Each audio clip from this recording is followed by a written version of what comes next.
Well, hi everyone. Each week we're looking at a passage from the Old Testament that points us to Jesus. And this week's devotional looks at the book of Ruth. I want to read for you Ruth chapter 4, verses 13 to 17. So Boaz took Ruth, and she became his wife. When he made love to her, the Lord enabled her to conceive, and she gave birth to a son. The woman said to Naomi, "Praise be to the Lord, who this day has not left you without a kinsman redeemer. May he become famous throughout Israel. He will renew your life and sustain you in your old age. For your daughter-in-law, who loves you and who is better to you than 7 sons, has given him birth." Then Naomi took the child in her arms and cared for him. The woman living there said, "Naomi has a son," and they named him Obed, and he was the father of Jesse, the father of David. You know, it takes tremendous courage to leave the land you have always lived in to a land totally foreign to you. Now, why would somebody do that? Almost always the answer is because of the hope for a better life. Before the story of Ruth starts, we are told what happened. Naomi and her husband and 2 sons, they left Israel and went to Moab because of the famine. And all 3 men died. They had to sell their land back home and were still in poverty. Naomi was utterly without hope.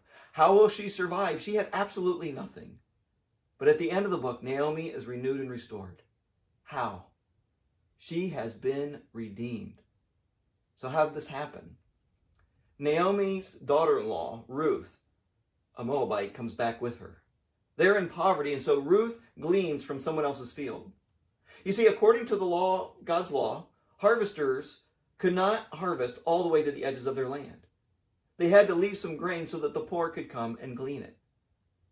But since Ruth was a Moabite, she would be risking her life by doing that, for the Moabites were hated by Israelites. She ends up going to a field that belonged to a man named Boaz, and Boaz tells her to go nowhere else, and he told his men not to lay a hand on her. Boaz assures her of his protection.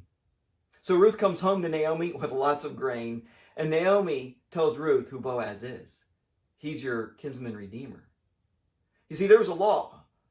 A family's land could be bought back, but it had to be by a member of the family so that the land would stay within the family. Boaz would have to pay the debt to buy it back. But her family would still not be fully restored because there's no living descendants, unless Boaz marries Ruth to give birth to a child so that there would be an heir that could own the land. So Ruth finds Boaz one night, and she asks him to cover her with his garment, which means to marry me. Boaz agrees, and he says, "I will do as you ask." And by marrying Ruth, Boaz's wealth goes to Ruth, his wife. So Boaz is a redeemer. But there's another redeemer in the story. See, the name of this book is not Boaz, it's Ruth. You see, Ruth also is a redeemer. Naomi had told Ruth to go away, stay in your land and get married and have a life. If Ruth comes back with Naomi to Israel, she'll have nothing. But Ruth says this to Naomi in the first chapter. She says, "Where you go, I will go, and where you stay, I will stay. Your people will be my people, and your God, my God.